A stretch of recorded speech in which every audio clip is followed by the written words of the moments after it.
Qui pense être capable de se concentrer parfaitement pendant 1 minute?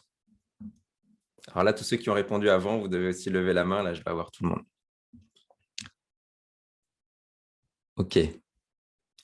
Alors, la première chose qu'on va faire, c'est on va tester. On va essayer ensemble de se concentrer parfaitement pendant 1 minute. Donc, ce que vous allez faire, c'est que vous allez mettre le dos droit. Ça va être plus facile pour se concentrer. Et on va essayer de se concentrer pendant 1 minute. Je vous ai pris ici l'objet le plus simple possible de concentration, qui est un cercle. Je vais vous partager ici mon image. Vous voyez tous le cercle? OK. Donc, je vous ai pris l'objet le plus simple possible. Ici, un cercle pour se concentrer. Vous allez mettre le dos droit. C'est plus facile de se concentrer avec le dos droit. Vous regardez le cercle. Et une fois que vous avez bien le cercle en tête, vous fermez les yeux et vous essayez de rester concentré dessus. Simplement ça. Si vous perdez l'image, vous pouvez rouvrir les yeux puisqu'elle est devant vous.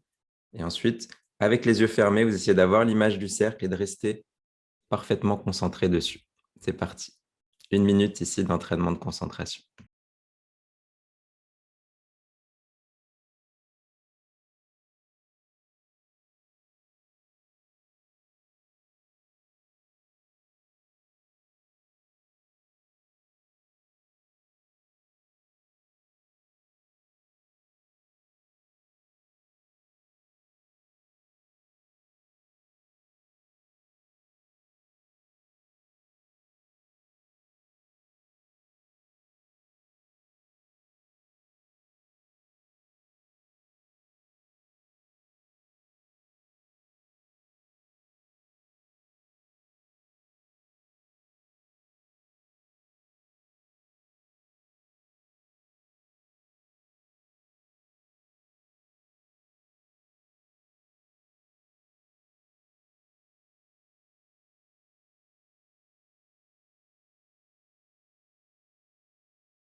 Vous pouvez rouvrir les yeux.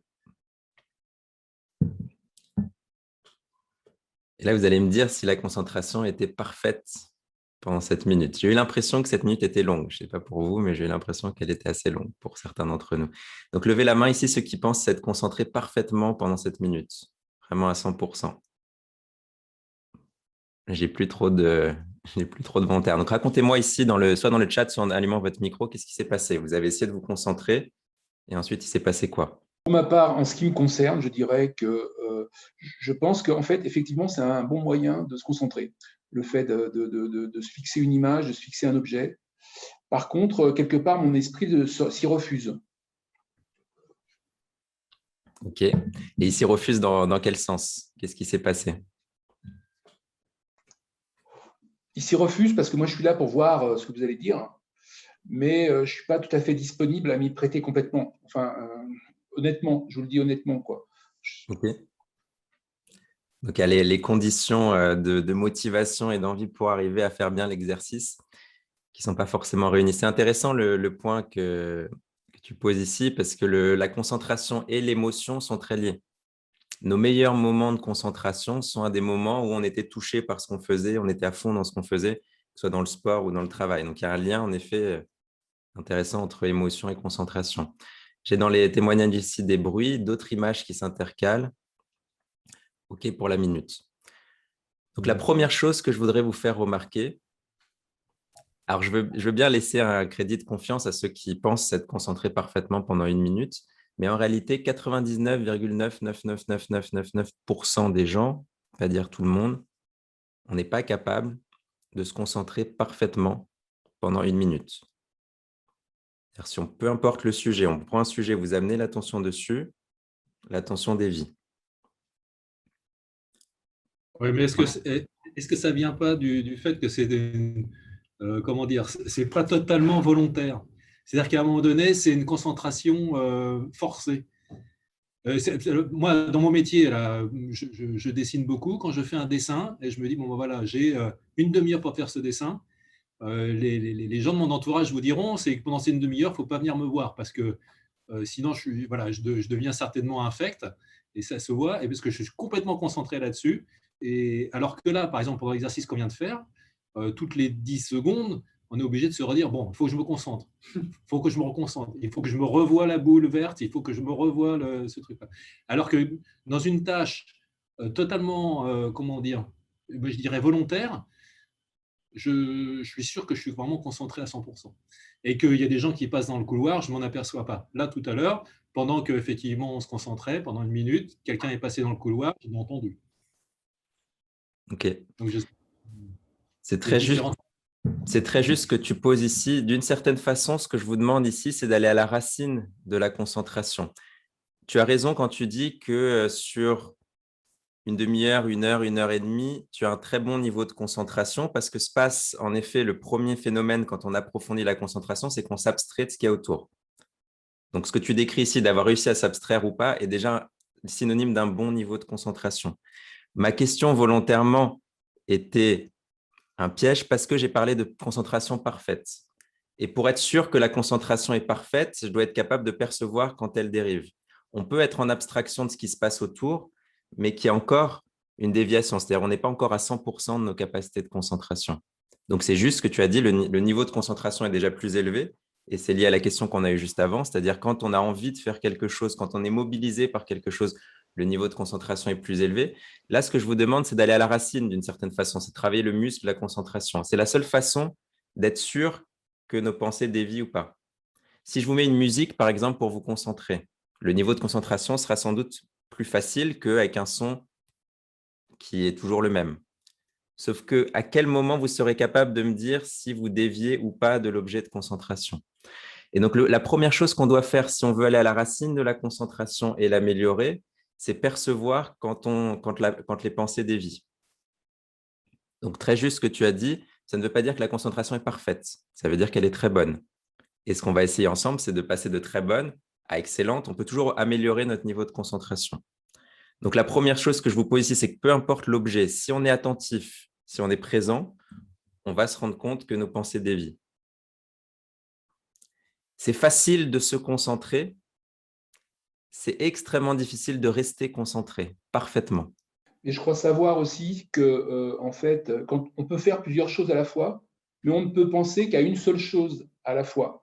Donc, effectivement, si on a un moyen comme l'objet et qu'on ne pense qu'à l'objet, eh bien, on ne peut pas penser à deux choses à la fois si on ne pense qu'à cet objet. C'est très juste. On ne peut penser qu'à une chose à la fois et du coup, mais toute la difficulté, c'est de rester sur cette chose-là. Et ce qui se passe au quotidien quand on est en train de travailler, on essaye de faire quelque chose et nos pensées dévient. Là, ce qu'on a fait, c'est que pendant 1 minute, on a amené une loupe sur notre capacité de concentration et on a vu si on était capable d'avoir une concentration parfaite ou pas. Et je vais aller même plus loin dans ce que je vais poser ici. Je vous dirais que si j'avais posé la question de qui est capable de se concentrer parfaitement pendant 10 secondes, c'était exactement la même réponse. On n'est pas capable de se concentrer parfaitement, et j'insiste sur le mot parfaitement, pendant 10 secondes. Et ça aurait été la même chose si j'avais posé la question 1 seconde. Sauf que c'est très dur de voir pendant 1 seconde si on est concentré ou pas. Mais la concentration n'est pas parfaite. Et si on comprend cette question-là, que la concentration n'est pas parfaite, peu importe pendant la durée du temps qu'on prend, et donc 1 minute, c'est une bonne référence, on va comprendre qu'on a un gap énorme en termes de productivité et en termes de plaisir. Tout ce que vous avez déjà réalisé, imaginez que vous faites exactement la même chose, mais avec un niveau de concentration plus élevé. Et alors, je ne sais pas, est-ce que tu peux me dire ton nom, dernière personne qui a juste avant avec Dieter? J'ai pas, parce qu'il n'y a pas marqué le nom, oui. Le micro est coupé. Oui, Antoine. Antoine. OK. Donc, Antoine a posé la chose de façon très intéressante, de se dire, voilà, j'ai l'impression d'être concentré à 100%. Et ça, c'est très bon signe. Et notre objectif ensemble, non seulement c'est éventuellement d'approfondir ce niveau de concentration, mais ça va être de créer les bonnes conditions pour que ça arrive facilement. Et qu'on ne soit pas éventuellement énervé aussi par ce qu'il y a d'extérieur qui vient empêcher notre concentration. Donc, tout notre défi ensemble, Antoine, c'est de créer le plus souvent possible les conditions de la performance que tu as décrite ici. Cette description de performance, elle est excellente. Si on est capable, à chaque fois qu'on veut, de poser l'attention et de produire, c'est qu'on a une bonne capacité de concentration. Je pense que vous avez tous des bonnes capacités de concentration. La question, c'est comment est-ce qu'on reproduit ça le plus souvent possible, quelles en sont les conditions profondes. Donc, s'améliorer en termes de concentration, c'est créer les conditions idéales pour que ce que vous avez déjà décrit, vos moments de haute concentration arrivent beaucoup plus souvent et notamment arrivent quand vous en avez besoin. Parce qu'il y a des moments où on est très productif et il y a des moments où on est perturbé émotionnellement. Il y a des moments où tout converge et il y a des moments où ça ne converge pas. Et c'est ça qu'on va essayer de mettre en place ensemble. Donc là, j'aimerais vous donner 2 minutes de réflexion sur les conséquences qu'on ne soit pas capable de se concentrer parfaitement pendant 1 minute. J'aimerais que vous réfléchissiez chacun de votre côté. Vous pouvez prendre un papier, une feuille ou sur votre ordinateur et vous commencez à réfléchir.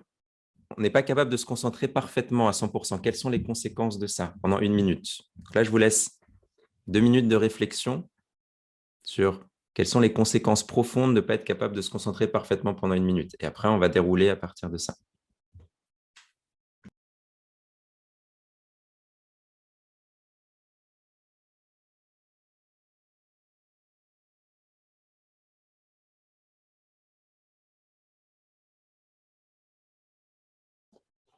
N'hésitez pas à écrire dans le chat si vous avez des idées ou à activer votre micro.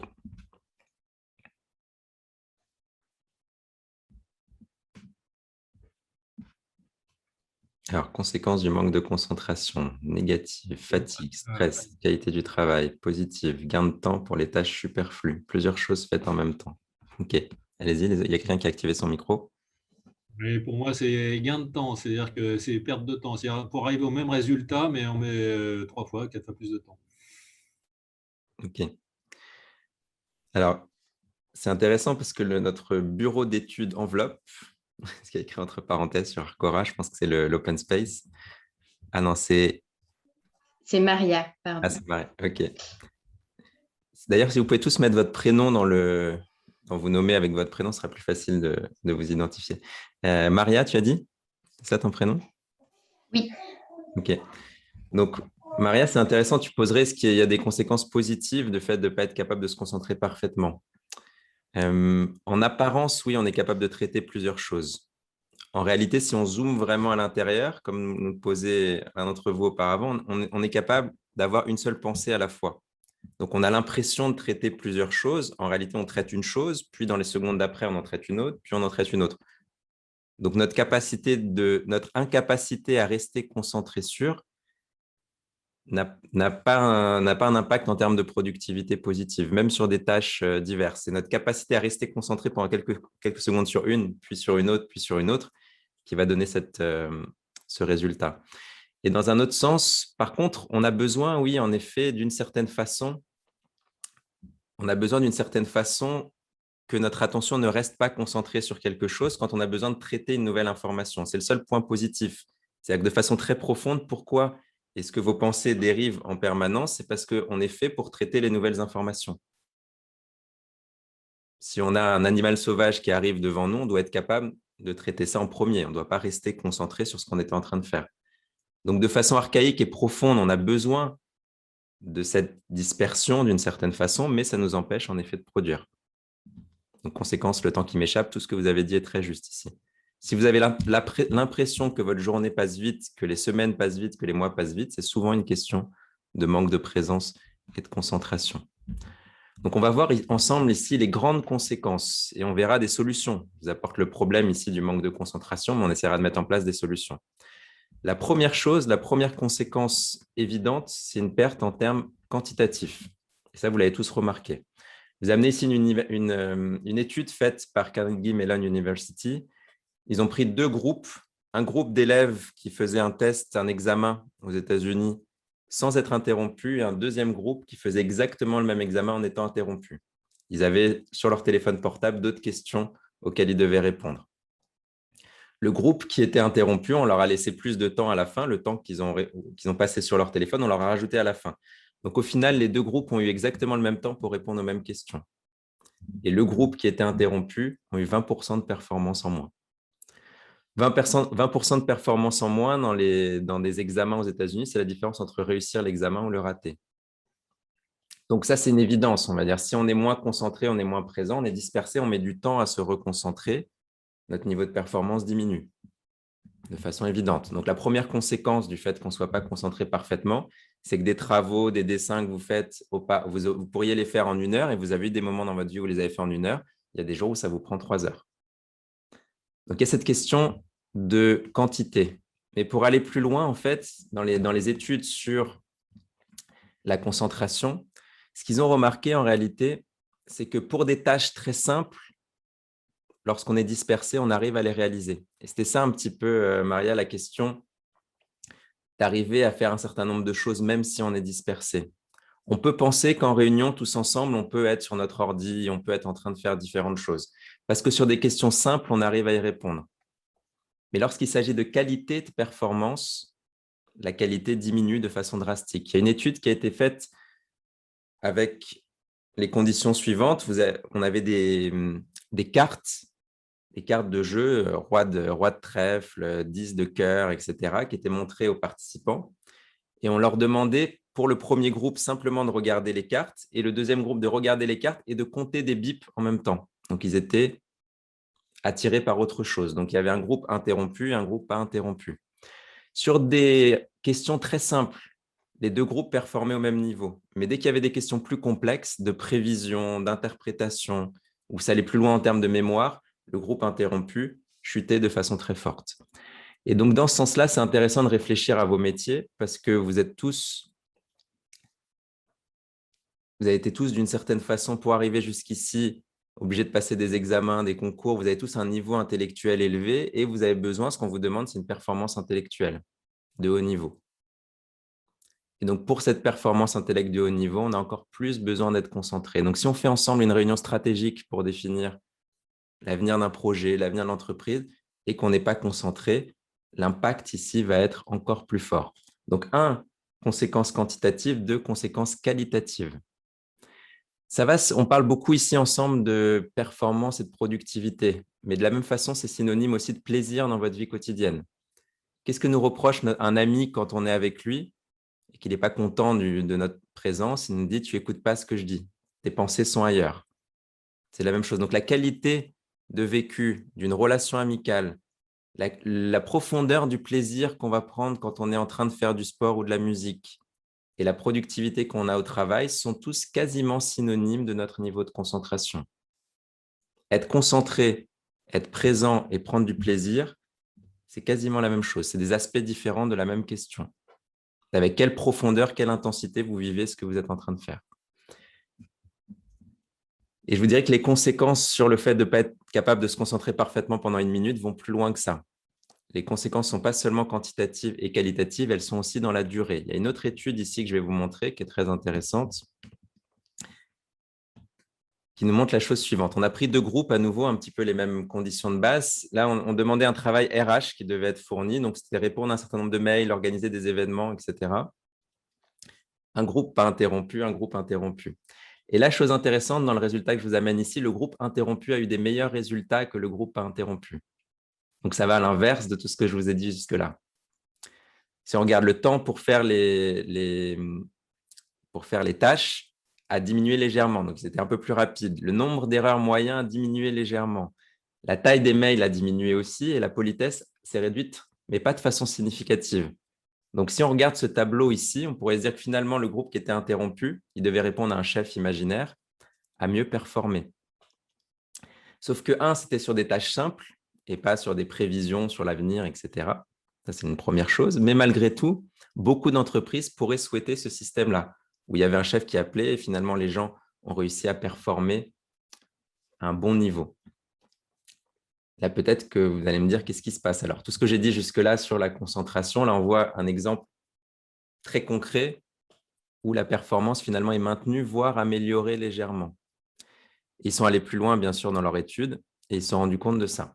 C'est-à-dire que le groupe interrompu, c'était juste 2 heures de test, mais le groupe interrompu a vu son niveau de stress exploser, niveau de frustration, sensation de pression et sensation d'effort ont tous explosé de façon très significative. Donc certes, ils ont réussi en fait en augmentant leur niveau de stress à performer et même à performer légèrement mieux que le premier groupe, mais imaginez les conséquences de tous ces chiffres, tous ces voyants au rouge ici sur le long terme. Donc, c'est là la question en fait de la concentration. Elle est très, très profonde. Je sais que ce n'est pas forcément un sujet qu'on a abordé quand on était petit à l'école. Et pourtant, on est à la racine ici de nos capacités. Et de vos capacités de concentration dépend votre performance et dépend surtout votre bien-être sur le long terme. Quand j'étais jeune, mon prof de tennis, un jour, m'avait interpellé sur les magazines qu'on regardait ensemble. J'avais 13 ans, il m'avait dit « Est-ce que tu as déjà remarqué quelque chose de particulier dans le regard des joueurs de tennis ?» Je ne sais pas si certains d'entre vous font du sport. Ici, vous pouvez lever la main, ceux qui font du sport, pour voir si la partie sport vous parle ou est-ce qu'il faut aller sur d'autres exemples. Bon, j'en ai quelques-uns. Et donc, mon prof de tennis me dit « Est-ce que tu as déjà regardé, est-ce que tu as déjà fait attention au regard des joueurs de tennis ?» Je lui ai dit « Non, pas particulièrement. » Ils m'ont dit « Ils ont tous quelque chose en commun. » Et on a pris tout un magazine ensemble et on a regardé. Je vais vous montrer exactement ce qu'il m'a montré. Le regard des joueurs de tennis au moment où ils sont en train de jouer. Donc là, vous avez un joueur qui a gagné 3 fois Roland-Garros, qui est Gustavo Kuerten. Et au moment où vous voyez ici son regard, vous pouvez vous dire qu'est-ce qu'il a en tête au moment où il est en train de frapper dans la balle. Il n'a qu'une seule chose, c'est la balle. Et donc, la performance de très haut niveau, et c'est la même chose qu'on vit nous au quotidien, dépend de ce niveau, cette capacité à un moment donné à être complètement présent dans ce qu'on est en train de faire.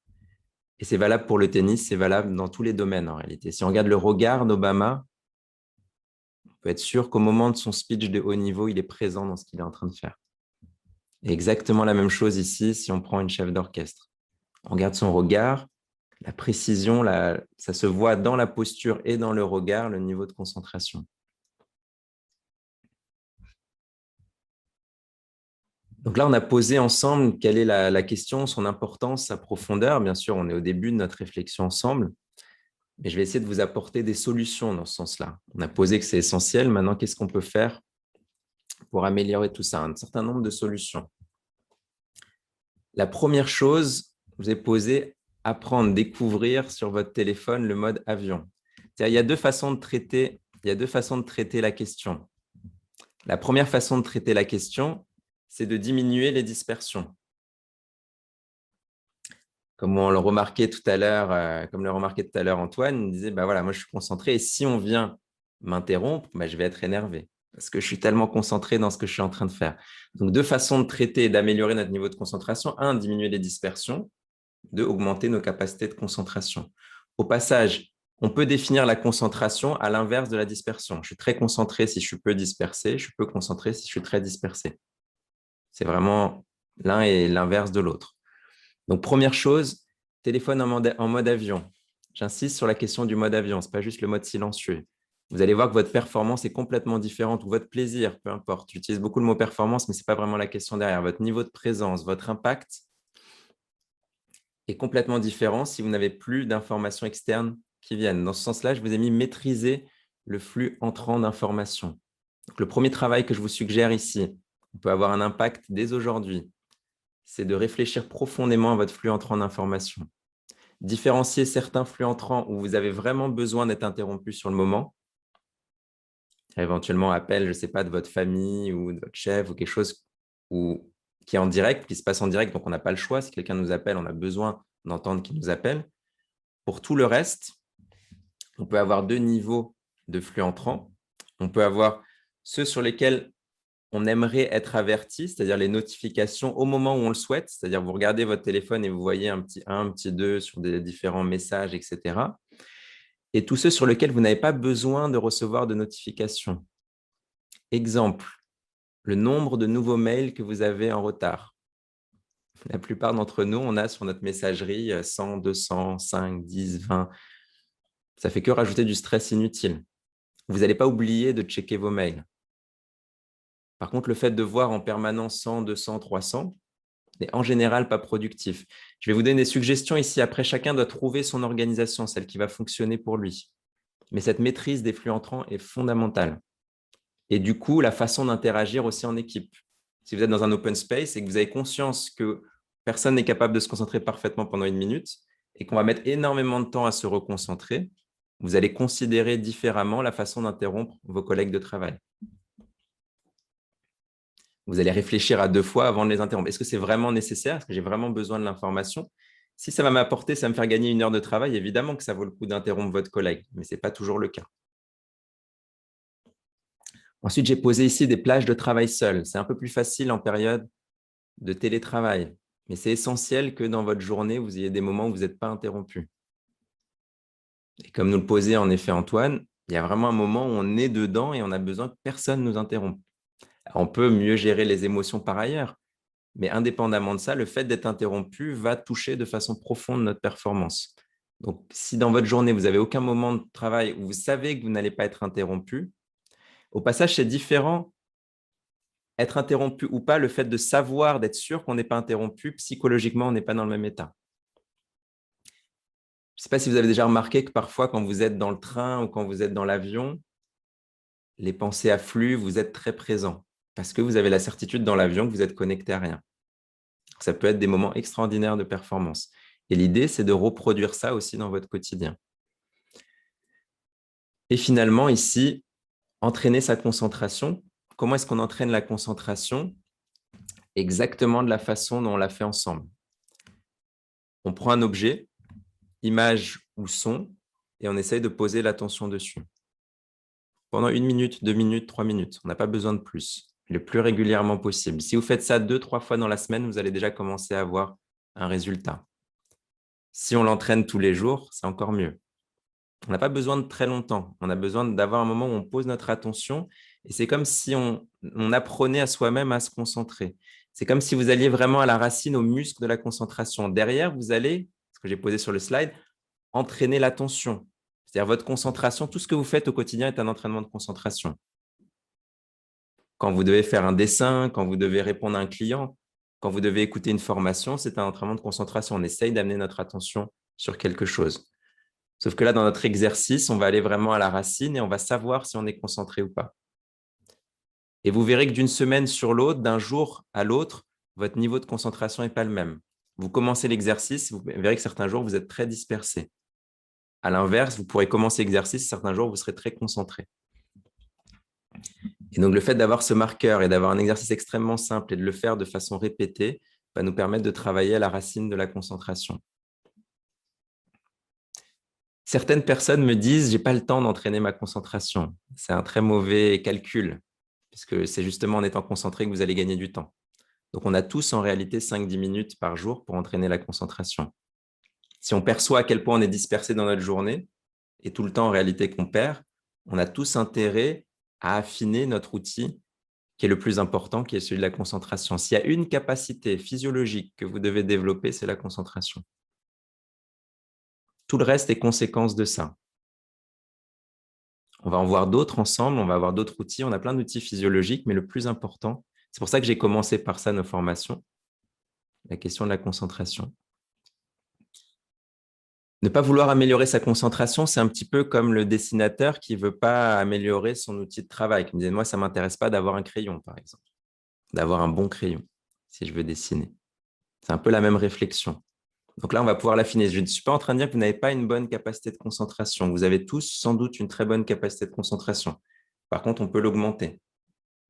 Et il va y avoir toutes les conséquences qu'on a posées ensemble. Est-ce que vous avez des questions déjà sur cette partie avant qu'on passe à notre deuxième partie d'aujourd'hui? Moi, j'ai la question de l'interaction. En fait, dans notre travail, on est en interaction entre nous. Et ça nous impose une certaine disponibilité et donc avoir moins de plages de concentration comme tu le dis. On est sollicité, on s'aperçoit que moi si je travaille chez moi, je vois que ma concentration s'améliore parce que je suis moins en interaction. Alors je continue à l'être parce que c'est vrai qu'on est toujours sollicité par d'autres moyens, hein. Mais généralement, on est un peu plus, un peu mieux concentré. Donc, c'est comment se ménager des places peut-être plus petites, mais sans altérer le travail, tout en continuant à pouvoir répondre à l'autre et aussi améliorer le travail des autres. Parce que si on se concentre uniquement sur soi-même, eh ben, on répond moins aux attentes des autres et donc on nuit à la qualité peut-être ou à la facilité de travail du groupe. Ok, alors il y a plusieurs niveaux de réponse. Déjà, ça dépend de votre rôle dans l'organisation. En fonction de votre rôle, certains vont, par leurs interactions, vraiment aider les autres à avancer énormément. Donc, il faut qu'il y ait un certain niveau de disponibilité. Donc, ça se pense au niveau individuel. C'est la première chose. Deuxième chose, mon conseil peut-être le plus fort, c'est d'organiser la journée avec des temps d'interaction prévus et des temps seuls prévus. C'est peut-être ça qui va faire le plus de différence possible. C'est-à-dire, si on analyse ensemble vos agendas et qu'on voit que toute la journée, il n'y a aucun moment défini de production seul, là, on perd beaucoup en productivité. L'idéal, c'est d'avoir les deux. Quand on est seul, on perd aussi, ça manque de stimulation parfois au bout d'un certain temps. Certes, on est très performant dans un avion pendant 2, 3 heures, 6 heures, 8 heures, 9 heures, mais si on passait nos journées sans aucune interaction, on ne serait pas non plus performant. Donc, l'idéal, c'est de penser à l'avance des temps dans la journée. Et ce qui est intéressant, c'est qu'on a cette formation tous ensemble. Et comme je vous disais, pour moi, c'est un espace qu'on ouvre ensemble de discussion sur tous ces sujets. Et comme on est aujourd'hui plus d'une trentaine, ça veut dire qu'on a déjà la majorité des gens qui sont en train d'assister et de réfléchir ensemble sur cette question-là. Donc, on peut définir aussi ensemble des façons d'interagir. Vous pouvez en rediscuter, vous rappeler à votre collègue, tu te souviens de la minute de concentration, on n'est pas capable de se concentrer parfaitement pendant une minute. Ça peut devenir une blague interne entre vous, mais qui vous rappelle cette question de finalement comment est-ce qu'on interagit, comment est-ce qu'on s'interrompt. Donc, il va y avoir un optimum à trouver entre temps seul et temps d'interaction. Et ce n'est pas forcément si difficile à trouver s'il y a un consensus global que vous avez tous besoin de temps seul et que ce n'est pas quelque chose de négatif. Par contre, dans la journée, à nouveau, ça dépend un peu du rôle de chacun. De mon expérience, on a besoin au moins, en général, pour la plupart des métiers, d'avoir au moins 1 heure, 2 heures qui sont réservées dans notre journée sans interaction. Ça va être très profitable, si c'est juste cet ajustement-là. En général, vous n'êtes pas loin de votre optimum en termes d'organisation. C'est des petits ajustements, mais qui font une différence énorme. Oui, alors je pense… Oui, vous m'entendez, Oui, oui, Antoine. par rapport à notre métier où il y a pas mal de chefs de projet, par exemple, qui participent à la conception. Donc, je pense que c'est important parce que la conception et concentration, pour moi, ça va vraiment complètement de pair. Donc, ce n'est pas du tout une tâche répétitive. C'est beaucoup plus proche de l'imaginaire ou dans un rêve, ou quand on est dans un rêve, on est complètement concentré dans son rêve. Et il y a des moments beaucoup plus propices. Alors, donc ça, je parle par expérience. Dans la journée, il faut arriver à ce que chacun découvre par rapport à ses habitudes, son métabolisme, etc. Il y en a qui vont beaucoup plus facilement se concentrer le matin, midi, ou après déjeuner, ou avant. Ou… Voilà. Donc ça, je pense qu'il faut que chacun, par expérience, essaye de découvrir à quel moment et dans quelles conditions il peut se concentrer beaucoup plus facilement. Par exemple, moi, je sais, alors c'est de la concentration forcée, mais travailler en conception, alors ça dépend des outils que l'on a à sa disposition, mais travailler en conception dans un aéroport, dans un endroit très bruyant, une terrasse de café, moi, m'oblige à me concentrer complètement sur ce que je suis en train de dessiner, en train d'imaginer, en train de concevoir. Et donc, j'ai découvert que de temps en temps, en urgence, quand il fallait que j'arrive à concevoir quelque chose, je me mettais dans un milieu légèrement hostile pour me forcer complètement à me concentrer uniquement sur ce que j'étais en train de faire. Voilà, et je me suis aperçu qu'une demi-heure sur une terrasse de café, à l'époque où on pouvait encore y aller, était beaucoup plus efficace que 2 heures à tourner en rond dans mon bureau. Voilà, bon, c'était des petites remarques. Très intéressant comme réflexion. Je partage complètement ton avis, Antoine, la question, c'est de trouver aussi chacun ses routines. Les moments dans la journée, c'est très juste. Certaines personnes qui vont être très productifs le matin en se réveillant sur des tâches vraiment intellectuelles profondes. D'autres qui ont besoin que ça démarre et que c'est plutôt le soir qui vont être très performants. Et à nouveau, performance, ça dépend de quel sujet. Ça m'arrive à certains moments, le matin vraiment au réveil, quand j'ai des sujets importants à traiter, une construction un nouvel atelier, une nouvelle théorie, de prendre vraiment dans les premières minutes, de commencer à écrire, d'écrire pendant 1 heure. Et quand j'arrive à faire ça, parfois, ça me résout le travail d'une journée, de 2 jours de travail, où j'aurais été vraiment de façon rationnelle, posée sur le sujet, je n'aurais pas réussi à avancer. Donc, il faut trouver un peu la routine qui fonctionne pour vous. Dans ce sens-là, un conseil que je vais vous donner aussi, et qui peut marcher pour vous, pour un certain nombre d'entre vous, c'est de ne pas vous connecter à un flux entrant d'informations quand vous venez de vous réveiller. Le réflexe de beaucoup d'entre nous, on se réveille, on prend le téléphone et on commence à activer notre téléphone. Ça, en termes de dispersion et de préoccupation, en général, c'est extrêmement délétère. Donc, je suggère de penser cette habitude-là. Pour ma part, j'essaye, quand j'y arrive, parce qu'on a tous un peu une addiction aux nouvelles informations, j'essaye quand j'y arrive que dans les 2-3 premières heures de ma journée, j'ai aucun flux entrant d'informations. Et en général, je suis beaucoup plus performant. Quand j'arrive à faire ça dans ma journée, je suis beaucoup, beaucoup plus efficace. C'est une suggestion, vous pouvez chacun adapter et voir comment ça fonctionne pour vous. Mais si vous avez l'habitude, dans les premières minutes de la journée, de commencer à voir des mails, des news, etc., en général, ça nous met dans un état d'inquiétude. Même si on ne s'en rend pas forcément compte, on est mobilisé, on a envie de regarder, mais c'est rarement l'idéal en termes de performance. Et après, vous allez voir votre journée. Certains vont vouloir ce moment de déconnexion entre midi et 2. Il faut trouver un peu les fonctionnements qui marchent le mieux pour vous. Et à nouveau, à partir du moment où on a ouvert cette discussion entre nous, vous pouvez en discuter en équipe. Ah, qu'est-ce qui marche pour toi? Qu'est-ce qui marche pour moi? Parce qu'on a un gain de performance extraordinaire ici et un gain de plaisir. Ce n'est pas juste la performance pour l'entreprise, de plaisir, de réalisation. À partir du moment où on va réussir à créer ces conditions-là.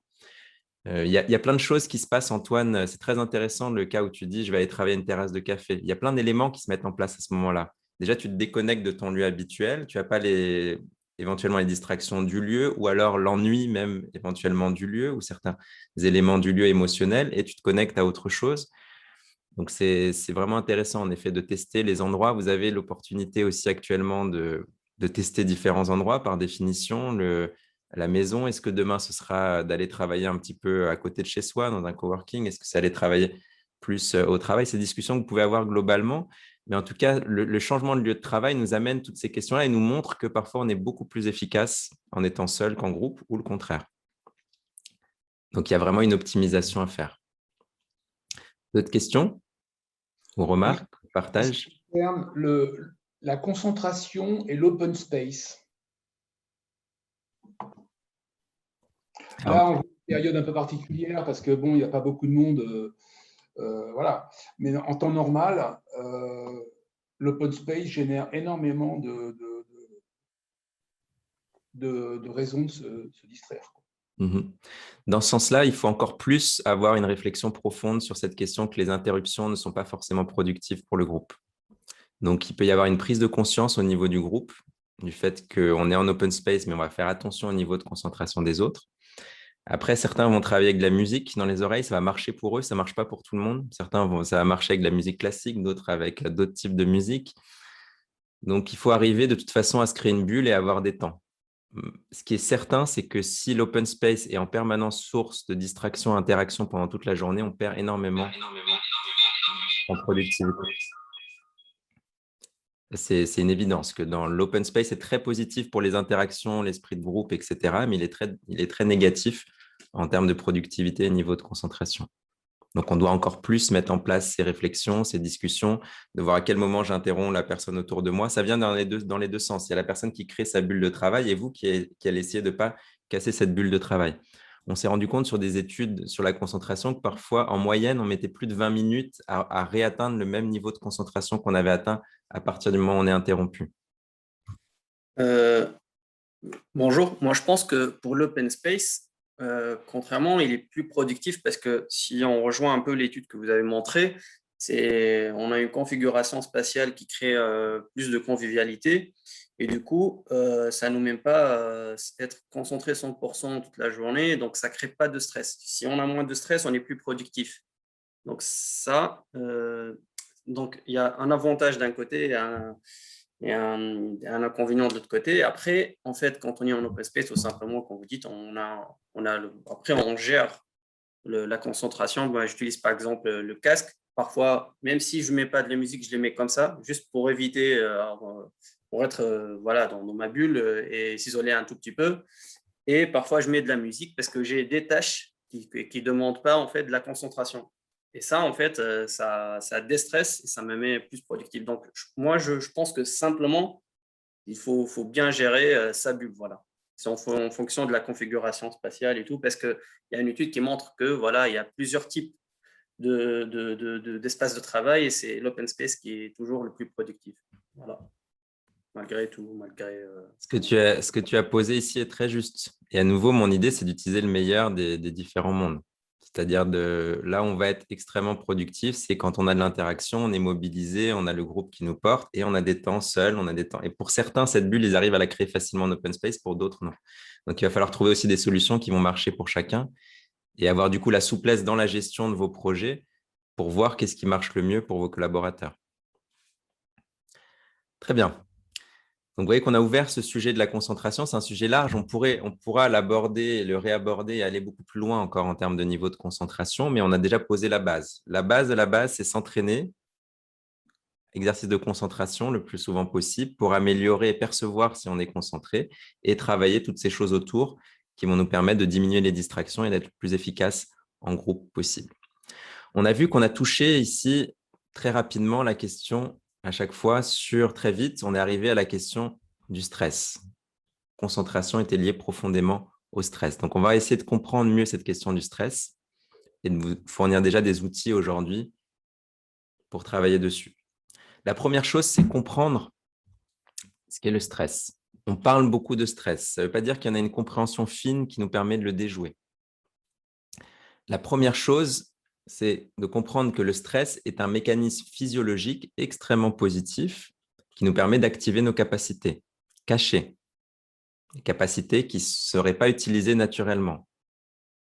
C'est-à-dire, vous avez votre collègue projeteur, dessinateur, il irait à une certaine vitesse. S'il est plus stressé, il va avoir tendance, a priori, à aller plus vite, à faire plus de choses, à mobiliser d'autres capacités. Donc, en principe, le stress est extrêmement positif. C'est un mécanisme qui nous permet d'utiliser nos ressources profondes et cachées. Si vous avez un animal sauvage qui arrive devant vous, vous ne devez pas courir comme vous avez l'habitude de courir votre jogging dans le parc. Vous devez courir beaucoup plus vite et pendant beaucoup plus longtemps. Donc, le mécanisme du stress, au départ, il est là pour ça. Il est pour utiliser des ressources cachées. Et donc, d'une certaine façon, le stress est un deal, un échange que vous faites entre le court terme et le long terme. C'est-à-dire vous acceptez de mobiliser. Ce n'est pas pour rien si ces capacités cachées ne sont pas utilisées en temps normal. C'est que vous n'êtes pas censé les utiliser. Mais à certains moments, quand votre vie est en danger, il faut utiliser ces ressources cachées. Et donc, il faut que pendant 1 heure, vous soyez au maximum de votre état d'alerte, au maximum de vos capacités physiques et intellectuelles. Par contre, c'est un coût derrière. Cet échange-là, il n'est pas gratuit. Donc, c'est un échange court terme en termes d'efficacité, mais perte en termes long terme sur le bien-être, sur mon état de forme. Et donc, en soi, le stress élevé n'est absolument pas un problème. C'est un deal qu'on passe avec soi-même, c'est une mobilisation de nos capacités plus fortes. La grande question n'est pas le stress, mais la fréquence à laquelle on active le stress. Donc, si à un moment donné, vous avez besoin de fuir devant un animal sauvage, c'est très bien que vous soyez stressé. Le problème, c'est qu'on a tendance dans notre vie moderne à activer ce stress extrêmement régulièrement, voire de façon continue. Et là, si on a compris la définition du stress, on comprend à quel point ça peut avoir un impact négatif. Si vous êtes en permanence en train de mobiliser vos ressources cachées ou transmettre ce message à votre inconscient qu'il faut se mobiliser, qu'il faut rester en état d'alerte, évidemment, ça a des impacts très forts sur votre quotidien. Et donc, une des grandes questions qu'on aura à traiter ensemble cette année, c'est comment traiter les moments de forte pression. Parce qu'en échangeant avec certains d'entre vous en amont de cette formation, vous m'avez tous utilisé un terme, vous m'avez dit parfois on est en charrette, je suis charrette. Comment est-ce qu'on traite ça de la meilleure façon possible? Parce que pour certains projets, ça va se reproduire de façon très fréquente. Et donc, si c'était 5 jours par an, ce n'est absolument pas un problème. On n'aurait même pas à traiter la question. Ce serait excellent que vous soyez très stressé. Il faudrait même que tous les managers ici se disent on va stresser encore plus les gens. Le problème, c'est que ce n'est pas quelque chose de durable. Et le problème du stress n'est pas le stress moyen, c'est le stress trop élevé. Donc, ce niveau de stress trop élevé, activé trop souvent, voire en continu, est extrêmement négatif en termes de performance. On va pouvoir travailler, maintenant qu'on a compris de quoi y retourner, on va pouvoir travailler sur le stress à 2 niveaux. Le premier niveau, c'est sur les symptômes du stress. Le stress a un impact très profond physiologique.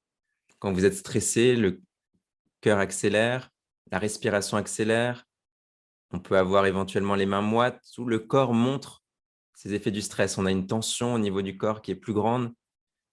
Pour ceux qui se font masser ou autres, les gens vous disent « Ah, bah, tu étais tendu ». On ne s'était même pas rendu compte qu'on était tendu et en fait, on avait accumulé de la tension au niveau du cou, on avait accumulé de la tension au niveau du dos, on avait accumulé de la tension au niveau du ventre. Donc, il y a un tas de symptômes du stress où le corps montre que c'est difficile pour lui de mobiliser ses capacités les plus profondes.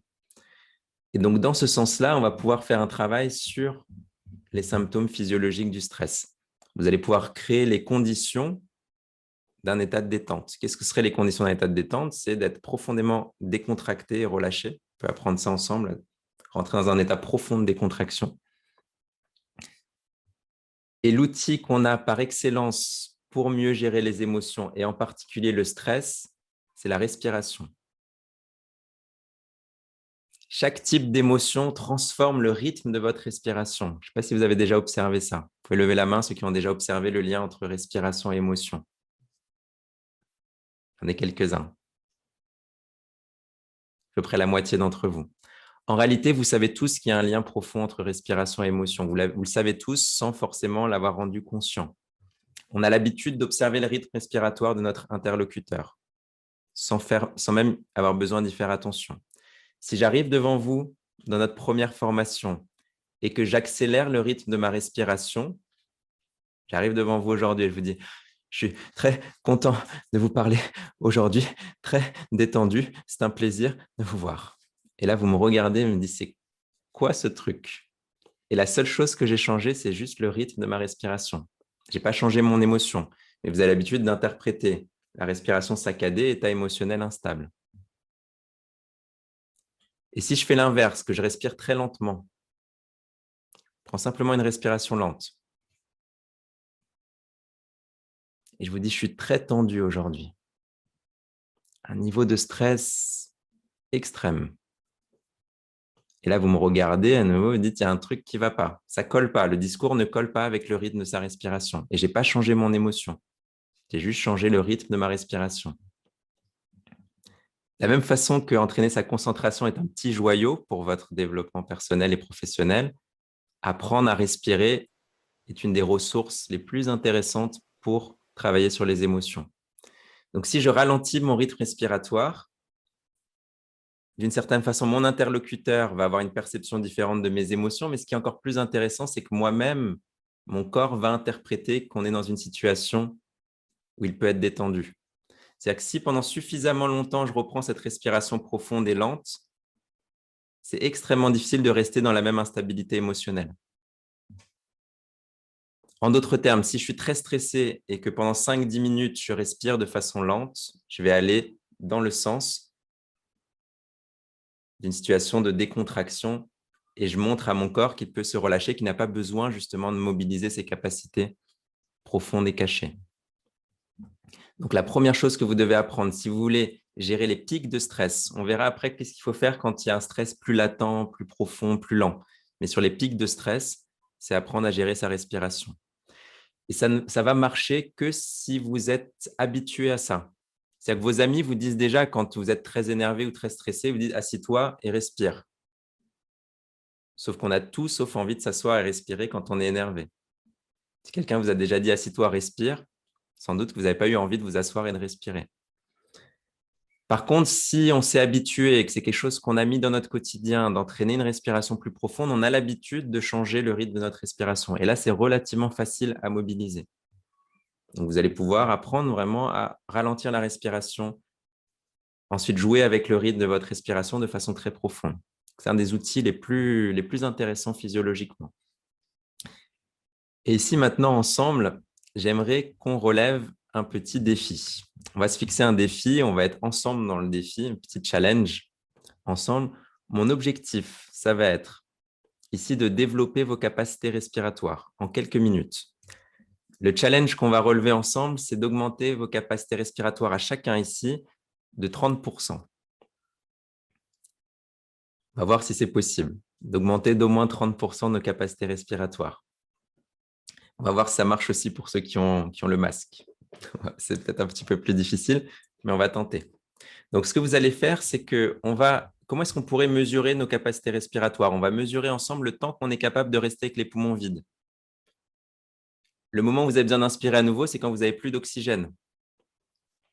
Donc, ce qu'on va essayer de mesurer ensemble, c'est avec quelques minutes d'entraînement de respiration, si on est capable de prolonger ce temps d'au moins 30 secondes. Et si on arrivait à faire ça, ça veut dire qu'on arrive à augmenter le niveau d'oxygène dans notre corps, en tout cas d'utilisation de cet oxygène, de plus de 30 secondes. Donc, vous allez mettre le dos droit, parce que c'est plus facile pour respirer. Donc, on met le dos bien droit ici, et on va simplement mesurer le temps qu'on est capable de rester avec les poumons vides. Donc ici, vous expirez tout l'air, et je vais appuyer ici sur notre chronomètre. Vous expirez tout l'air, et c'est parti, vous restez sans air, vous regardez le temps. Et quand vous aurez besoin d'inspirer à nouveau, vous notez le temps que vous avez fait simplement, ou vous le gardez en tête.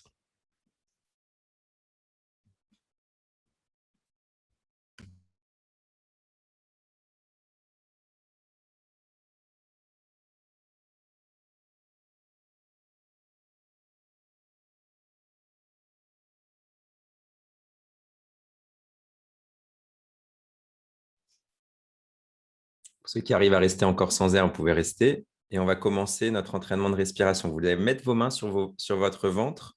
Vous inspirez, le ventre se projette vers l'extérieur. Vous expirez, le ventre rentre. On va essayer d'utiliser ici toute la partie basse des poumons. On inspire, le ventre se projette vers l'extérieur. On expire, le ventre rentre. Placez les mains sur le ventre. Vous inspirez, le ventre se projette vers l'extérieur. Vous expirez, le ventre rentre de la façon la plus ample possible. Et on va essayer ensemble de gagner notre challenge des 30%. On inspire, le ventre se projette vers l'extérieur. On expire, le ventre rentre. Faites quelques cycles comme ça. Inspiration la plus ample possible. Expiration la plus ample possible, toujours par le nez. Inspiration, expiration par le nez, la plus ample possible. Grande inspiration, grande expiration. Si vous êtes déjà à l'aise avec ça, vous allez essayer de faire l'inspiration la plus ample possible en utilisant cette fois toute la capacité respiratoire. Donc, vous inspirez. Faites une grande inspiration par le nez, puis vous expirez et vous redescendez. Il y a une partie haute, médiane et basse. Aujourd'hui, on va simplement essayer déjà de faire une grande inspiration la plus ample possible, puis une grande expiration. Et vous allez essayer ici, si vous êtes déjà à l'aise avec cette respiration bien ample, de faire une grande inspiration, de garder les poumons pleins pendant quelques secondes, puis d'expirer et de garder les poumons vides pendant quelques secondes. Donc, grande inspiration. Vous gardez les poumons pleins, grande expiration, vous gardez les poumons vides. Attention, pour gagner le challenge ensemble, il va falloir bien faire l'exercice. Grande inspiration, on garde les poumons pleins, grande expiration, on garde les poumons vides. Faites quelques secondes comme ça, grande inspiration, poumons pleins, expiration, poumons vides. Et je vais vous apprendre ici une autre technique respiratoire, qui est la respiration rapide. C'est la plus efficace de toutes. En quelques secondes, on va augmenter de façon très forte notre oxygène. Donc là, c'est toujours les mains sur le ventre. Vous allez respirer avec force et bruit. Pour ceux qui sont dans la même pièce, vous pouvez vous écarter un petit peu pour faire plus facilement l'exercice. Vous inspirez, vous expirez le plus fort possible avec force et bruit. Vous inspirez, vous expirez, vous inspirez, vous expirez le plus fort possible. Toujours par le nez. C'est une petite merveille de technique, mais il faut bien vous entraîner pour que ça fonctionne. Inspiration, expiration, expiration la plus forte possible. C'est là que vous allez commencer à gagner le challenge des 30%. Inspiration, expiration la plus forte possible. Si par hasard vous sentez étourdi dans la technique, vous ralentissez le rythme. C'est juste que votre cerveau montre qu'il a déjà beaucoup d'oxygène. Si ce n'est pas le cas, respiration bien forte. Le plus fort possible et le plus vite possible. Presque que je vous entende jusqu'ici. En voyant votre visage, je vois que c'est vraiment bien fort.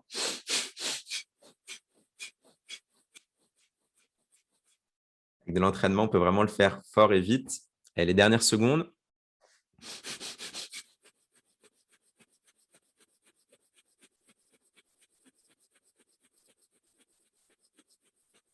Ensuite, vous ralentissez le rythme. Vous ralentissez le rythme de la respiration. Et vous faites quelques secondes avec les poumons vides. On expire tout l'air. Quelques secondes avec les poumons vides. On décontracte bien le corps. On se relâche. Et ensuite, on va faire un deuxième cycle de respiration rapide, toujours avec le ventre le plus ample possible. Si vous sentez étourdi, vous le faites lentement. Si ce n'est pas le cas, bien fort, bien vite.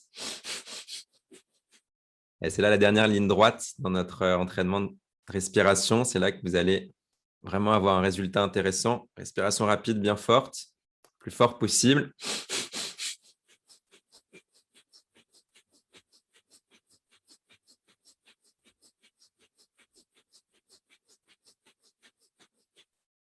Les dernières secondes. Il faut vraiment que vous donniez le maximum ici pour qu'on ait un bon résultat ensemble. Respiration rapide, dernière seconde, bien forte.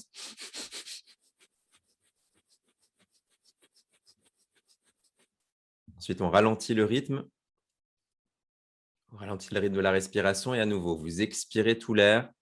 Et c'est parti, on va compter le temps de rétention avec les poumons vides. Vous pouvez fermer les yeux, vous décontracter, les rouvrir que quand vous avez besoin d'inspirer à nouveau.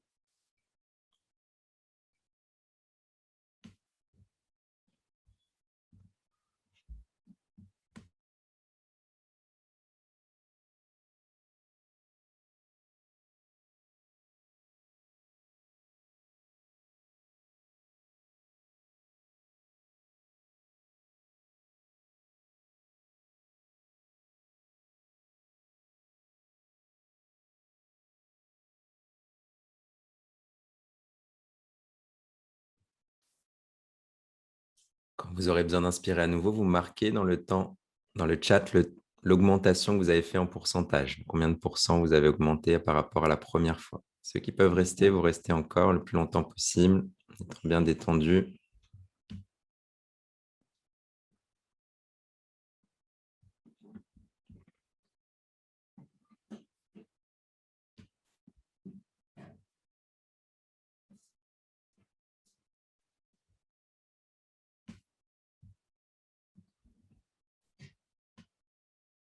Donc, dès que vous avez repris la respiration, vous marquez le pourcentage d'augmentation, plus 100%, plus 30 secondes, plus 5%,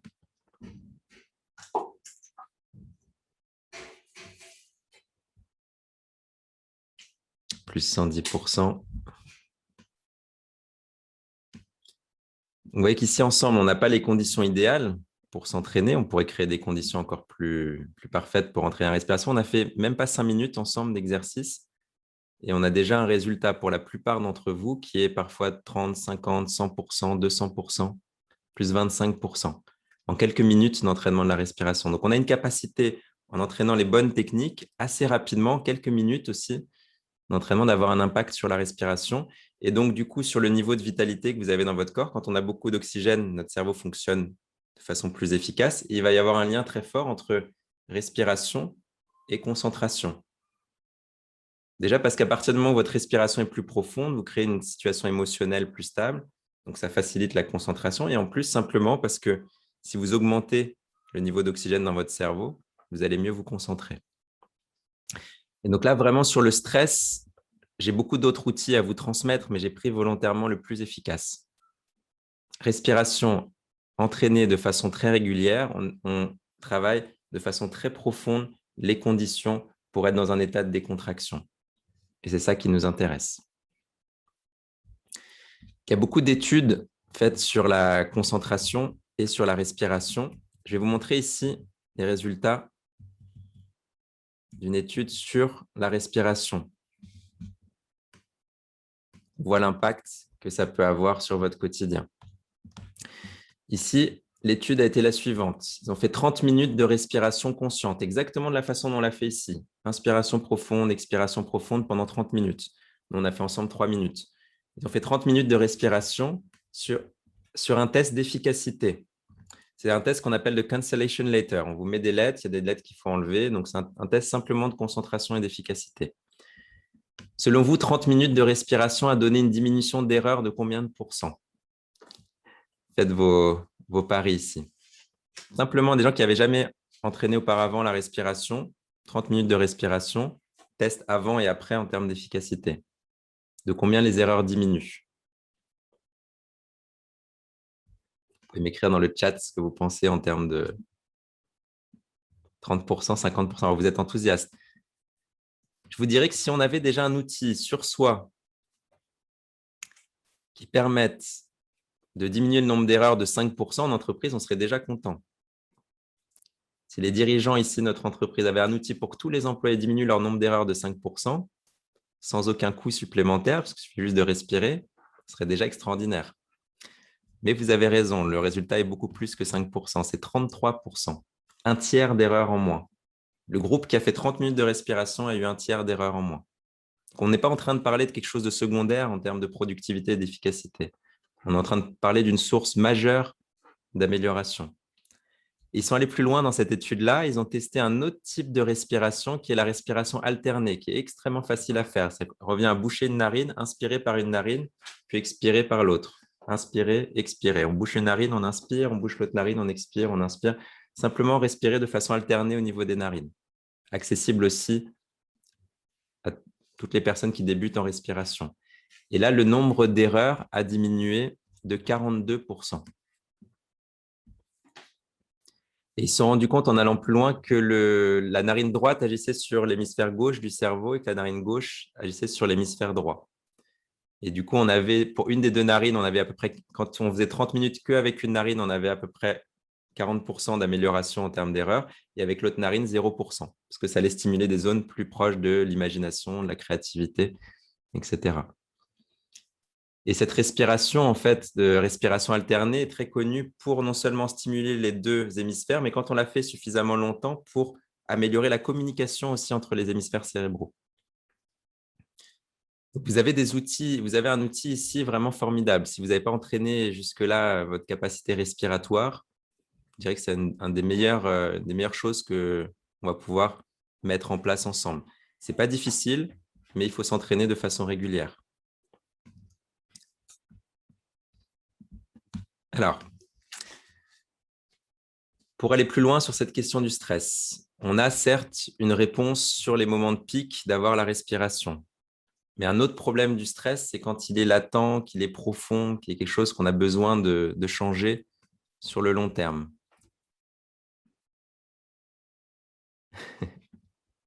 Et Antoine qui nous propose de concevoir avec les doigts dans le nez. C'est une solution.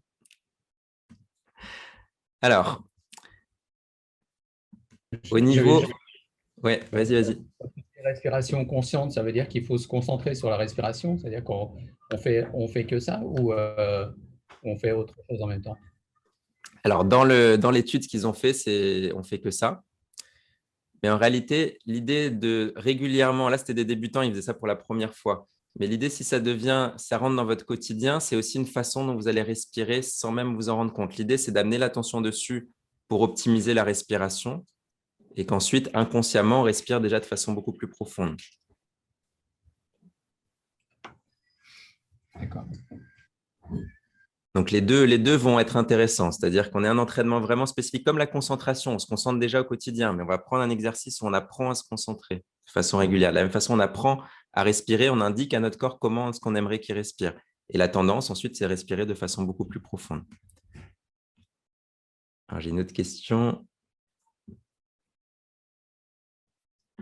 Est-ce que vous pouvez dire à Dieter qu'il peut respirer? En effet, quand je donne cet atelier pour des apnéistes, là, je les laisse rester sans air pendant très, très longtemps. On les voit se concentrer. On est capable assez facilement, tous à notre niveau ici, de faire une rétention d'1 minute, 2 minutes. Assez rapidement, on peut arriver à ces temps de rétention. Si aujourd'hui, vous étiez encore à 30 secondes, 40, 50 secondes, très facilement, on peut arriver à 1 minute, 2 minutes. Imaginez qu'ici, on a fait juste 5 minutes d'entraînement. Si on s'entraîne de façon régulière, on va tous avoir des résultats très intéressants. Une autre question sur le stress, la question la plus profonde. Là, je vous ai dit comment travailler sur les symptômes du stress. C'est travailler au niveau physiologique. Maintenant, si on veut améliorer de façon durable la question du stress, il faut travailler sur ses causes. Et les causes du stress, c'est la perception des challenges que vous avez comparée à la perception de vos capacités. Pourquoi est-ce que le corps mobilise nos capacités cachées? C'est qu'il pense qu'à votre niveau naturel de performance, vous n'allez pas être au niveau. Même chose avec votre manager. Si vous stressez davantage, c'est que d'une certaine façon, il n'est pas complètement tranquille s'il laisse les choses se faire pour que la performance soit rendue. Donc, on va avoir ici ce gap entre perception de ses propres capacités et perception du challenge qui génèrent du stress. Ça, c'est la cause du stress. Et donc, pour travailler sur la cause du stress, il faut travailler sur notre perception de nos défis. Et on va avoir aussi des outils là-dessus pour repenser nos défis, pour penser ensemble, et aussi parce que la question du stress va se gérer en groupe et dans les interactions aussi entre vous, pour repenser vos propres capacités. Plus vous avez confiance en vous, moins vous êtes stressé. Et plus vous avez du recul et une perception long terme sur les défis que vous avez, moins vous êtes stressé. Ce qui vous stresse ne sont pas les situations extérieures. Ce n'est pas le défi en lui-même. Exactement le même défi va générer un stress très fort chez vous et pas chez votre voisin, ou très fort chez vous aujourd'hui, et dans 5 ans, le même défi ne générera pas de stress. Parce que vous aurez entre-temps augmenté vos compétences, augmenté la perception de vos compétences, et du coup, ça ne générera plus de stress. Donc, ce qui génère du stress n'est pas le défi, n'est pas la situation, mais la perception de cette situation. Et donc, à partir du moment où on comprend ça, on peut travailler sur nos perceptions. Ce n'est pas facile. Il va falloir faire un travail de reprogrammation, de réflexion sur le sujet. Mais c'est comme ça qu'on va pouvoir toucher la cause. Parce que d'une certaine façon, si on apprend à respirer, c'est comme si on enlevait l'eau de la fuite d'eau. Donc, on se sent mieux. Sauf que si on réactive le stress de façon très régulière, ça fait du bien, mais ça ne suffit pas pour résoudre la question de fond. Donc, résoudre la question de fond, c'est travailler sur la perception qu'on a de soi et la perception qu'on a des défis. Dans ce sens-là, je vais vous proposer un exercice qu'on va faire ensemble. Ce n'est pas un exercice de réflexion. La première chose, je vais vous demander d'identifier. C'est plus facile si vous le faites à l'écrit. Si vous avez quelque chose pour écrire, c'est plus facile. Si par hasard, vous n'avez rien pour écrire, vous pouvez écrire sur votre téléphone, peu importe, essayez de trouver quelque chose pour écrire. La première chose que vous allez faire ici dans notre exercice, c'est d'identifier une situation qui vous stresse énormément, celle qui vous stresse le plus. Soit actuellement, soit une situation à venir. Pas forcément dans le passé, puisque dans le passé, vous avez déjà les éléments tangibles. Une situation actuellement qui vous stresse ou une situation à venir qui vous stresse, celle qui vous stresse le plus. Si vous n'êtes pas quelqu'un de très stressé, prenez un autre mot, l'inquiétude, si vous voulez. Ce qui vous inquiète, qui vous préoccupe. Posez une chose ici sur votre papier, une situation.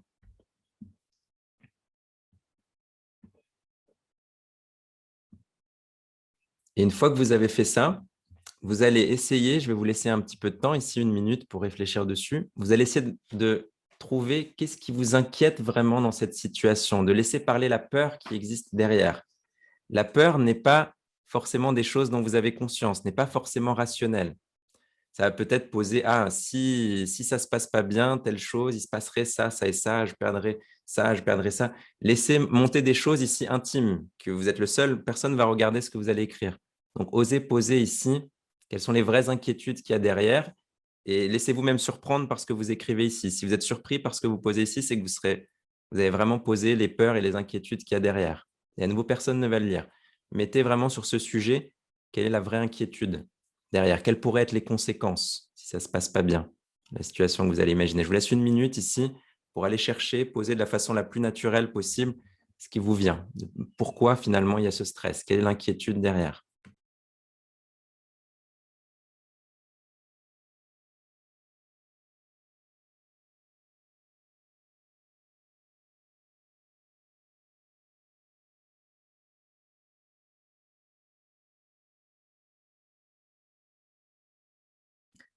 Alors, il sera très intéressant de continuer cet exercice ensuite. Vous pourrez prendre vraiment du temps et ça va être une procédure que vous allez pouvoir utiliser à chaque fois que vous sentez un stress très, très fort. De vous poser et de dire, OK, c'est quoi la situation et quelle est l'inquiétude derrière?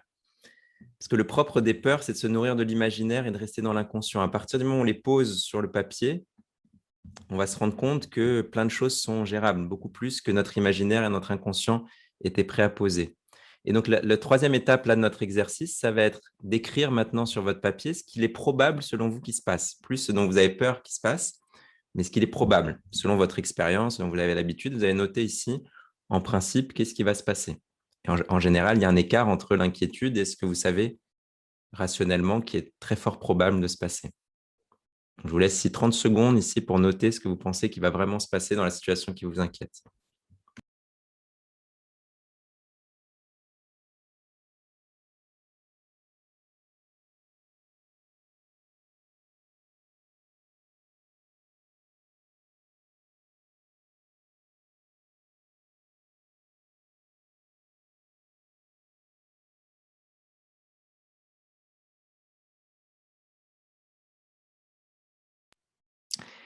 Et maintenant, dernière étape de notre exercice, vous allez écrire ce que vous souhaitez qu'il se passe dans l'idéal. Vous allez commencer à construire un imaginaire maintenant de quel serait l'idéal dans cette situation.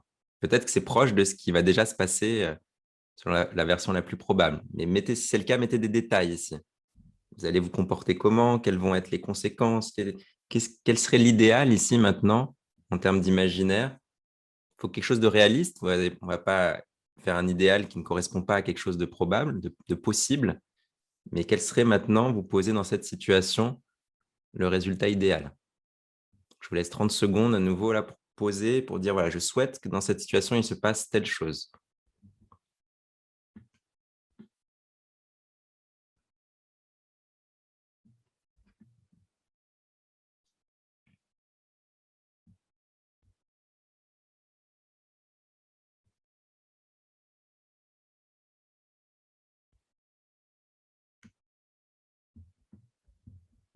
Très bien. Si vous avez des questions ici sur cet exercice, n'hésitez pas à les poser sur la méthode. Ce n'est pas forcément pour partager votre propre sujet d'inquiétude, mais sur la méthode, la façon de le faire. Qu'est-ce qu'on est en train de faire ici? On est en train, de façon très concrète, de passer d'un imaginaire. Vous voyez que c'était la perception. Ce qui nous stressait, c'était la perception du défi par rapport à la perception de nos capacités. On est en train de passer de cet imaginaire très inconscient à quelque chose déjà de conscient, de posé, et de travailler sur un imaginaire de ce qu'on souhaite. Parce que le problème de la peur, c'est qu'elle imagine ce qu'on ne souhaite pas voir arriver.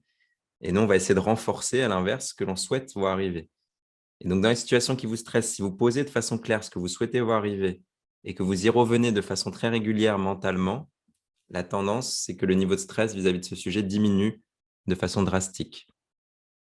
Ça paraît un exercice très simple, ce que je vous ai fait aujourd'hui. De mon expérience, de ce que j'ai vécu dans ces dernières années, c'est ce qui m'a le plus aidé.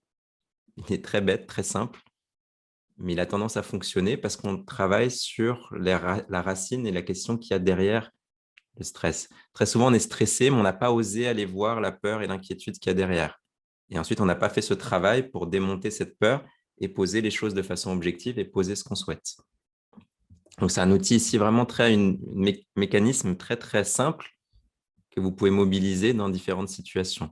Et avec vos équipes, c'est la même chose. C'est-à-dire que si vous avez des gens autour de vous trop stressés, c'est que l'imaginaire vis-à-vis du challenge n'est pas suffisamment positif. Leur perception de leur capacité n'est pas suffisamment positive. Donc, vous pouvez faire ce travail aussi avec les autres.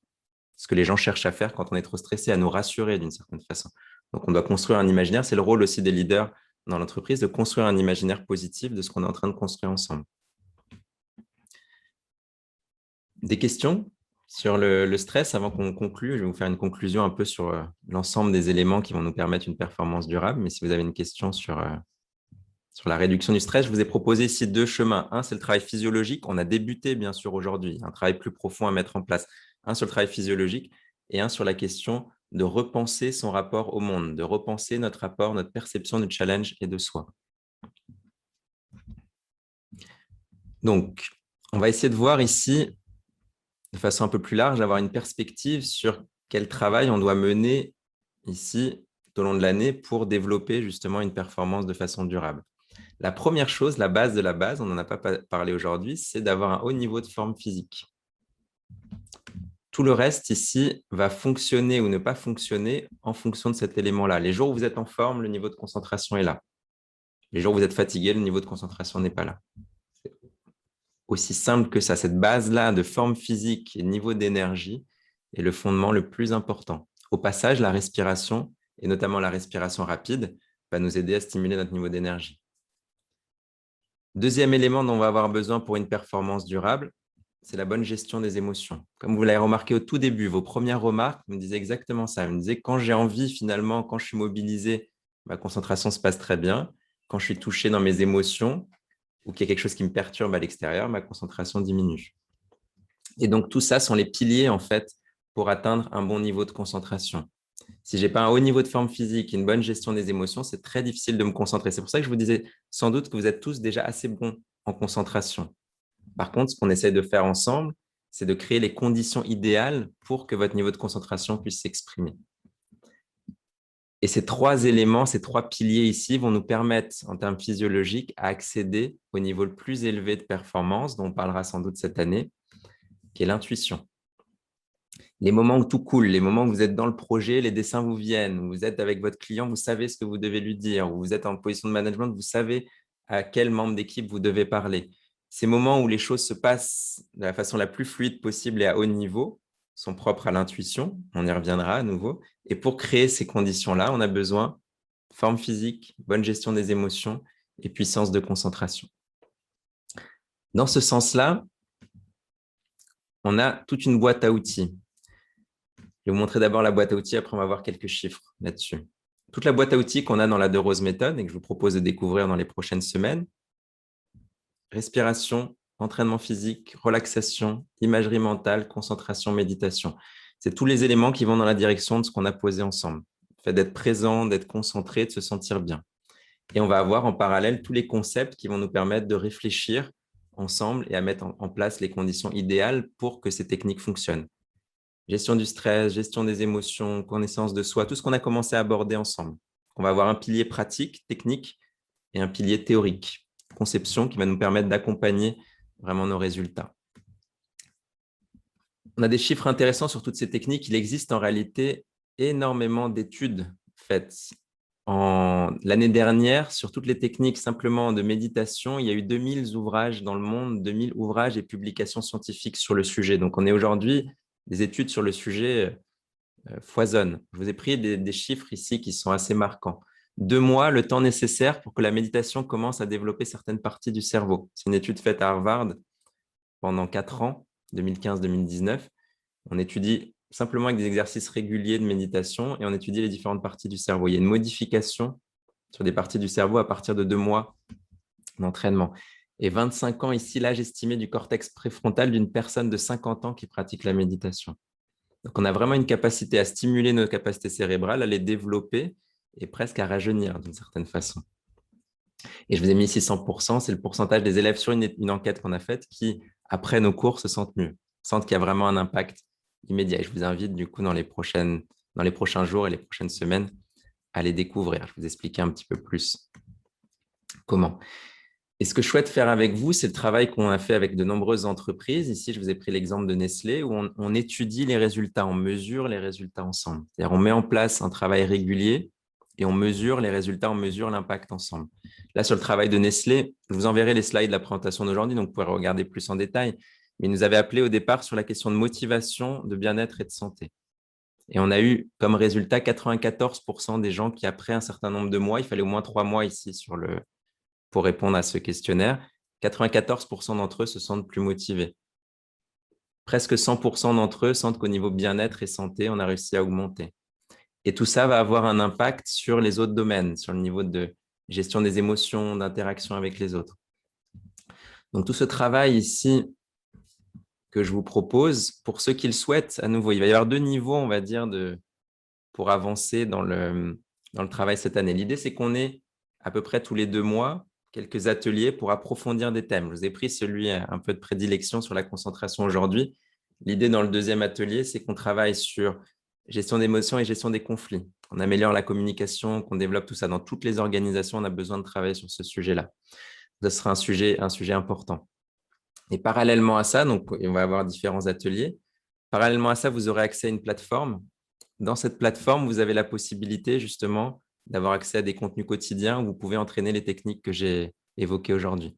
Des entraînements notamment de 30 minutes, le midi, le soir, à peu près tous les jours, du lundi au dimanche. Et donc, je vous propose 2 façons de le faire. Une, c'est d'accéder, de tester tranquillement. Une autre, c'est pour ceux qui souhaitent vraiment qu'on mesure aussi ces résultats ensemble et qu'on voit vraiment… Alors, pour mesurer les résultats, il faut s'engager sur une certaine fréquence. C'est-à-dire que si vous avez au moins 2 entraînements de 30 minutes dans la semaine, on va pouvoir commencer à avoir un résultat intéressant. Donc, pour ceux qui souhaitent ce mode-là, à nouveau, pour tout le monde, vous aurez accès à la plateforme. Mais ceux qui souhaitent ce mode un peu plus mesuré et qu'on accompagne vraiment la performance sur les prochains mois, sur les 3 prochains mois, on va commencer déjà par 3 mois, un programme de 3 mois au niveau d'entraînement physiologique. Vous allez écrire dans le chat, marquez juste votre nom dans le chat, ou moi, si vous avez bien renommé votre nom, vous pouvez marquer ici dans le chat ceux qui souhaitent qu'on accompagne vraiment de façon plus régulière. Pour tous, à nouveau, vous aurez accès à la plateforme.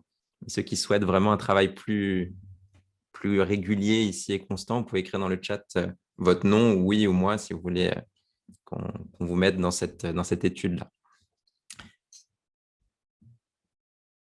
Du coup, j'ouvre ici les quelques minutes pour vos questions ici sur tout ça. Mon idée, c'était vraiment de vous apporter prendre le focus de la concentration, mais à partir de là, de vous apporter un panorama un peu plus général. À nouveau, mon intention, c'est de créer un espace sur tous ces sujets-là. Ce n'est pas juste de vous apporter les outils, c'est que vous soyez acteur, moteur de tout ça. Je vais faire de mon mieux et je suis vraiment heureux de faire ce travail avec vous, mais les résultats vont venir vraiment à partir de maintenant de vous, de vos échanges, de nos réflexions, de mise en place de certaines habitudes qui vont faire la différence. Donc, je vous remercie en tout cas pour votre attention et je laisse ici un petit moment pour les questions. Et à nouveau, vous pouvez marquer dans le chat ceux qui veulent vraiment avoir cet entraînement à partir de maintenant plus régulier. Je vous décrirai vraiment la procédure à suivre. En tout cas, on a beaucoup de volontaires. C'est une bonne chose. Je pense qu'on va pouvoir faire des choses intéressantes ensemble. À nouveau, je remercie Emmanuel pour cette initiative et l'entreprise. Moi, je suis vraiment très heureux de commencer ce travail avec vous.